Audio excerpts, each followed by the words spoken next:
É dezembro de 2021. Um casal recebe uma calorosa recepção ao entrar no palco, pronto para competir no programa de televisão croata Super Talent, a versão do país do America's Got Talent. Mas está claro, essa empolgação da plateia não era compartilhada pelo apresentador do programa, que se virou para alguém atrás da câmera e exibiu um olhar inconfundível de preocupação. O público conheceu o casal, o cantor Roman Bernada e sua esposa, a violinista Bianca Kolompar, com o filho que assistia enquanto os dois compartilhavam seus talentos com o mundo.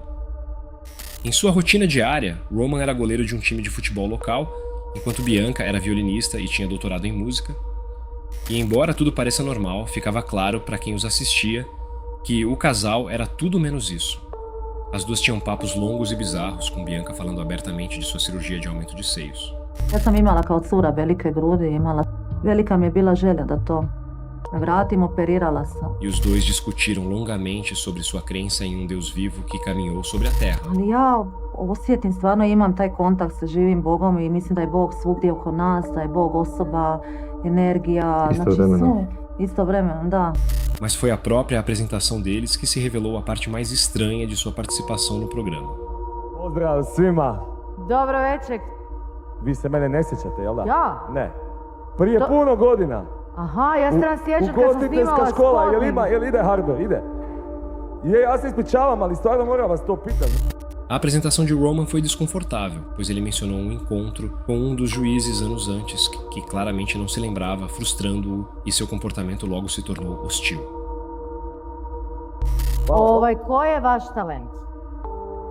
S čim ste se došli Ja predstaviti? nemam nikakav talent. Pa šta ste onda došli? Radit. Ali potpuno nebitno, emisija se zove Super Talent, Ja vas kolegica... dečki volim, nemojte mi zamjeriti. Alo, polako, mislim da ipak ćemo mi ovdje voditi riječ. Može, pa. O que fez Roman ser vaiado antes de cantar uma única nota? Ko je kolegica pitala koji je vaš talent, a naša emisija se zove Super Talent, a vi tvrdite da nemate talent, onda vas ja pitam pošto ste došli. Radit. Ok, hvala, može. O começo foi difícil para o casal e quando finalmente conseguiram se apresentar, as coisas só pioraram. And now, the end is near, and so I face the final curtain. I could show and blow it all. Šta da radim? A ludilo. O casal não parecia tão ruim, mas era claro que os jurados estavam frustrados com a postura de Roman, fazendo os quatro apertarem o botão de eliminação, encerrando a apresentação. Ou, ao menos, era o que pensavam.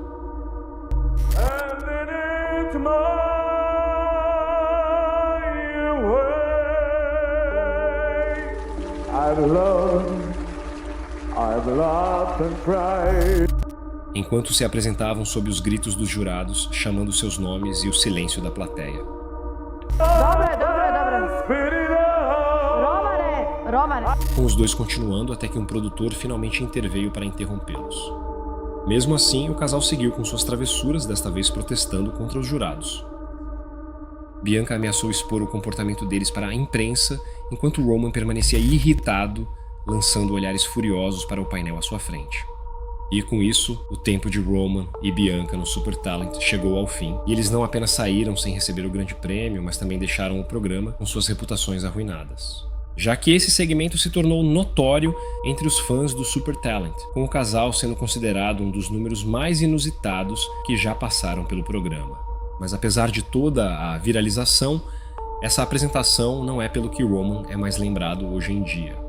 Em 6 de fevereiro de 2022, os moradores de Rijeka, na Croácia, depararam-se com um homem completamente nu vagando pelas ruas da cidade.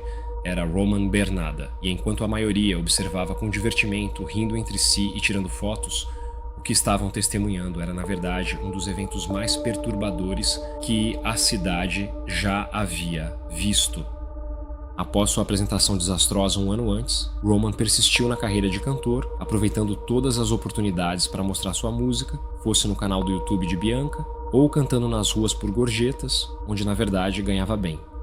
No entanto, por seu notório momento na televisão, ele era frequentemente assediado e tinha o dinheiro roubado. Um dia, tocando do lado de fora de uma cozinha comunitária, ele conheceu Darnika Krivik, uma senhora de 67 anos que dependia do local para ter refeições regulares. Após ouvir Roman cantar, ela virou fã de sua música, iniciando assim uma amizade entre os dois. Mesmo sem muito, Darnika levou Roman a uma cafeteria local em 6 de fevereiro de 2022, presenteando-o com um chá quente num dia frio. E assim, os dois sentaram dentro de um restaurante chamado Café Pin, com tudo parecendo completamente normal. Até que um garçom percebeu que Roman começou a parecer quase doente, como se mal conseguisse se manter ereto, seu corpo começando a desabar sobre a mesa, com os olhos quase fechados. O garçom correu para ajudar, mas Roman se afastou e gritou: "Tente chamar a polícia para mim." E assim, para não agravar a situação, o garçom se afastou, voltando apenas mais tarde para deixar a conta, momento em que o comportamento de Roman tomou um rumo ainda mais drástico. Ele começou a apalpar o bolso da calça à procura da carteira, antes de olhar desesperadamente ao redor da mesa, mas não havia sinal dela. Então ele pegou a bolsa de Darnika e revirou tudo antes de gritar: "Sua cobra, sua vadia, onde está minha carteira?" Mas sem achar a carteira na bolsa de Darnika, ele reagiu com violência. Levantou-se e avançou contra ela, sacudindo-a pela cabeça, gritando em seu rosto e chamando-a de ladra. Desta vez, várias pessoas dentro do café correram para tentar segurá-lo. Mas Roman era forte demais, estava furioso e, sem nenhum esforço, empurrou todos para longe, completamente indiferente às tentativas deles. Naquele momento, ninguém poderia ter parado Roman. Darnika estava completamente indefesa. E assim, a multidão dentro do café assistia enquanto Roman a agarrava pelo pescoço e a arrastava para trás do balcão. E então começou a chutá-la, depois a pisotear e depois a pular diretamente sobre ela repetidas vezes, sempre caindo sobre a cabeça dela. Era uma fúria tão insana que ele chegou a sorrir, um sorriso largo e maníaco enquanto pulava e gritava: "Vadia, bruxa, morra!" Depois do que pareceu uma eternidade, Roman parou antes de sair correndo do restaurante, deixando Darnika completamente irreconhecível e morta no chão. No mesmo chão, onde a poucos metros dali, estava a carteira de Roman, que havia caído inocentemente do seu bolso pouco antes. Lá fora, Roman despiu as roupas sujas de sangue e foi nu ao centro da cidade para a diversão dos transeuntes que não sabiam do ocorrido. Até que entrou em uma delegacia e disse com um olhar vago: "Eu não estou bem." Esse sentimento era verdadeiro em muitos aspectos. Roman não estava bem há muito tempo. Desde jovem, acredita-se que ele sofria de esquizofrenia não diagnosticada, o que causou raiva incontrolável antes do álcool e abuso de substâncias agravarem seus sintomas. Já adulto, Roman ficou tão delirante que se via como um discípulo enviado por Deus para tocar o mundo com sua música, convencendo até Bianca disso. No Super Talent, quando Bianca citou seu amor por um Deus vivo que caminhava sobre a terra, ela provavelmente se referia a Roman. Ali ja osjetim, stvarno imam taj kontakt sa živim Bogom i mislim da je Bog svugdje oko nas, da je Bog osoba, energija, istovremeno, da. Roman estava gravemente doente e ninguém o controlava. Na verdade, as pessoas mais próximas só o iludiam, com seus problemas culminando no dia do incidente.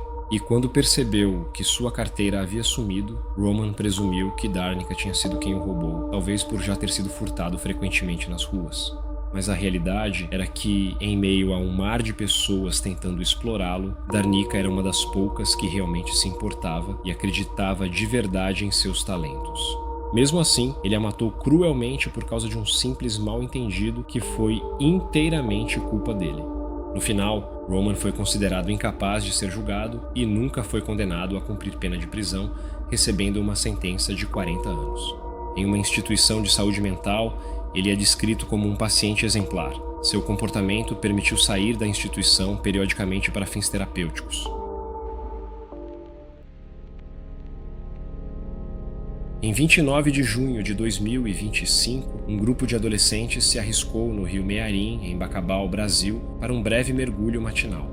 Mas após vários minutos na água, o grupo começou a observar que uma de suas integrantes, Raíssa, de 13 anos, não estava mais ao lado deles. Depois de chamarem seu nome e procurarem pela área ao redor, a realidade ficou clara. Raíssa havia desaparecido. Ela estaria agora naquela água escura ao redor deles. A notícia abalou a comunidade e moradores logo encheram o local para auxiliar nas buscas. Porém, todas as tentativas falharam. A cada instante ficava provável que Raíssa tivesse se afogado. Com as buscas passando a ser operações de resgate na manhã seguinte, a tragédia levou várias emissoras de notícias ao local para registrar e acompanhar toda a procura. E para um repórter, Lenieldo Frazal, era impossível não enxergar a história de Raíssa como um alerta. O rio Miriam parece tranquilo visto da superfície, e isso o torna perigoso, pois tem uma corrente muito forte e um fundo cheio de buracos. Mesmo em partes rasas, um passo em falso pode te jogar em águas profundas sem aviso. Como resultado, tragédias assim já aconteceram aqui antes. E para Lenildo, esse era o momento ideal para destacar os perigos do rio, na esperança de impedir que uma tragédia como essa voltasse a ocorrer. E ele teve uma ideia diferente para ajudar a alcançar esse objetivo. Em vez de apenas explicar o quanto o rio era perigoso, Lenildo quis demonstrar isso. Então começou a tirar os sapatos e a calça antes de entrar na água, com o microfone na mão. Foi justamente aqui, pessoal. Nós vamos entrar agora na água aqui para mostrar para vocês o local. Olha, a gente já vê que aqui a água é muito forte, ó. E vai descendo, ó. Vixe Maria, vai descendo aqui, viu? Ó. A câmera seguiu gravando enquanto ele entrava no rio. Primeiro até os joelhos, antes que o fundo começasse a ceder e a água subisse até o seu peito. Então, pessoal, e aí ainda tem a correnteza. Aqui já, olha, ó, um passinho para frente, a água já tá praticamente... E durante todo esse tempo, ele falava aos telespectadores em casa sobre como essa área podia ser perigosa, sobretudo para crianças sozinhas que não sabiam nadar bem. Mas mesmo com grande parte do corpo submersa, ele quis ir ainda mais longe para provar seu ponto, e então seguiu andando rumo ao centro do rio, direto para a correnteza forte, até que de repente... Olha, andei pouquinho aqui, ó. A água já tá acima do meu peito, para você ver a situação. Se eu andar um pouquinho aqui, deixa eu ver aqui. Ó, vou andar mais. Ó a fundura aqui, ó. Ui.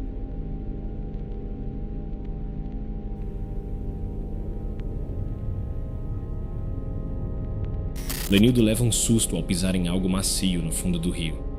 Ele parou por um instante antes de entrar na água, e então disse à sua equipe: "Tem alguma coisa aqui embaixo da água." O que ele tocou nessas profundezas turvas não parecia natural, e Lenildo o descreveu como algo suave. Rapidamente voltou à margem, explicando por que estava tão abalado, admitindo que o que pisou parecia um braço. Este é o momento exato que muitos acreditam que Raíssa foi encontrada, pois logo depois os observadores refizeram os passos de Lenildo, encontraram o corpo da menina de 13 anos e o ponto exato no rio. Raíssa se afogou acidentalmente, pois não sabia nadar bem e caiu na parte funda, sendo mantida submersa pela correnteza, as mesmas condições que Lenildo alertava aos espectadores quando, sem saber, pisou em seu corpo.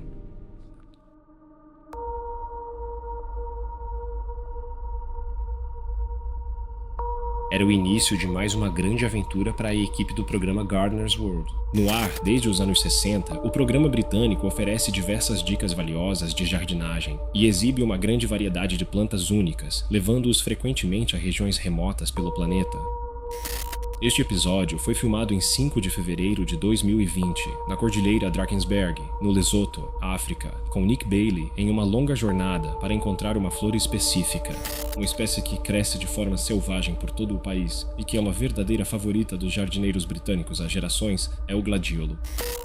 Esta flor delicada era bem conhecida por muitos telespectadores do programa, já que era bastante popular no Reino Unido, mas nesta região existia uma espécie única que só havia sido vista algumas poucas vezes no último século, já que só crescia em um vale específico desta cordilheira em particular. Seu nome científico é Gladiolus microcarpus, e havia 2 pessoas que o conheciam melhor do que qualquer outra. Rod e Rachel Saunders eram botânicos renomados que estudaram profundamente o mundo das flores sul-africanas, sendo o gladiolo sua flor favorita. Eles passavam dias e até meses percorrendo áreas como esta para aprender tudo o que podiam sobre elas, o que os tornava a dupla perfeita para ajudar na exposição. Por que gladiolos? Há tantas plantas diferentes na África do Sul que você poderia escolher. Acho que a beleza delas, algumas delas são tão incrivelmente belas que você simplesmente sente vontade de sentar e chorar quando as vê. Mas mesmo com todo o vasto conhecimento que tinham desta região, sempre havia um elemento de perigo ao atravessá-la. O clima aqui costuma ser volátil e as condições podem mudar de repente, tornando a navegação segura nesta área extremamente difícil ou até impossível. Isso ficou evidente até mesmo no dia da filmagem, quando uma densa neblina tomou conta do local. E considerando o terreno íngreme e rochoso, um passo em falso poderia ser desastroso, mas isso não impediu a equipe de seguir em frente, já que Rod e Rachel eram incansáveis em sua busca. Eles fariam qualquer coisa para encontrar essas flores, e de fato, o segmento terminou quando eles conseguiram exatamente isso. Já viemos aqui cerca de 4 vezes procurando por essa planta, e esta é a melhor que já vi. Ela está absolutamente deslumbrante. O tempo de Rod e Rachel no Gardener's World chegou ao fim, mas a jornada deles pela região não. Com as câmeras desligadas, a equipe voltou ao acampamento a quilômetros dali para se despedir. Nick Bailey tirou uma foto com o casal e compartilhou no Twitter antes de seguirem caminhos diferentes. Pois em vez de voltarem para a cidade do Cabo, eles iniciavam uma expedição de meses pela região, tendo como destino final a reserva florestal de Nguai. Além de serem botânicos, o casal também colecionava sementes e tinha um negócio de envio para amantes de plantas ao redor do mundo. Lá, eles realmente decidiram encontrar sementes de gladiolos ultra raras. E, de fato, em 8 de fevereiro de 2020, Rod e Rachel enviaram a um funcionário a foto da flor exata que estavam procurando. Mas embora essa mensagem parecesse um sinal de que coisas melhores estavam por vir, a realidade era muito mais sombria, pois essa mensagem acabaria sendo a última que o casal enviaria. Mas então, do nada, o contato com Rod e Rachel cessou e por dias ninguém teve notícias, levando o funcionário que recebeu a foto a registrá-los como desaparecidos em 10 de fevereiro. Foi uma reviravolta devastadora, mas sempre possível. Mau tempo, erro de rota ou lesão podem ter atrapalhado a expedição, pois essa área era notoriamente perigosa. Tudo indicava que foram vítimas da fúria da natureza. Porém, essa crença mudaria rapidamente graças à descoberta do carro do casal. Foi encontrada pelas autoridades abandonada às margens do rio Tuculá, e praticamente tudo o que havia dentro havia sido retirado. No entanto, algo ficou para trás. Assim como no porta-malas, as autoridades encontrariam uma enorme poça de sangue que pertencia a Raquel. Apenas alguns dias após as filmagens, Rod e Rachel seguiam em direção à reserva florestal de Nagoi, cada vez mais entusiasmados com as descobertas que faziam, alheios ao fato de que, na floresta ao redor, estavam sendo observados, até mesmo caçados, não por um animal, mas sim por um homem. Seu nome era Saifuddin Aslam Delvitio, um morador local que, em 9 de fevereiro, enviou uma mensagem para sua esposa Bibi Patel, dizendo que tinha encontrado um bom alvo e que agora estava em perseguição, sendo esse alvo Rod e Rachel. Mais tarde na noite, o casal montou o acampamento e adormeceu na barraca enquanto Delvitio observava. Assim que viu que dormiam, ele agiu, aproximou-se, rasgou a lona e parou sobre eles. Logo depois, Rod e Rachel seriam mortos a pauladas, sem chance de reação, indefesos e imóveis, ainda dentro de seus sacos de dormir. Mensagens de texto indicam que Delvitio contou com a ajuda da esposa, Bibi, e do amigo, Musa Jackson, para descartar os corpos, usando o próprio carro do casal até o lugar onde nunca seriam encontrados, o rio Tagula. Mas nesse rio havia crocodilos, o que tornaria impossível de encontrar os corpos. Eles pararam às margens enquanto os crocodilos observavam silenciosamente a distância e jogaram os corpos de Rod e Rachel na água, onde foram imediatamente devorados. Eles achavam que era o plano perfeito, mas não funcionou como esperavam. Nas semanas seguintes, pescadores encontraram ambos os corpos, ou o que restava deles, já que estavam tão decompostos que levou quase 2 meses para serem identificados.